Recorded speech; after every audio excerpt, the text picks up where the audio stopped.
Welcome to the basic echocardiography course for beginners, where you'll learn how to get the standard transthoracic and transesophageal echocardiography views.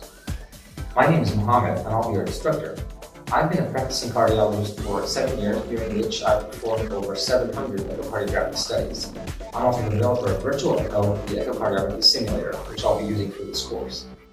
I designed this course for beginners who want to learn how to get the standard echo views. By the end of this course, you will know and be able to get the standard views for transthoracic and transesophageal echocardiography. In this course, we'll be discussing basic anatomy of the heart, the different kinds of probe motion, and the basic views for transthoracic echo, followed by the different views for transesophageal echo. The ideal student for this course is the absolute beginner, a young cardiologist or sonographer starting to learn the basic tool of the trade, or an established anesthesiologist, intensivist, or emergency care physician looking to learn an extra useful skill that can save lives.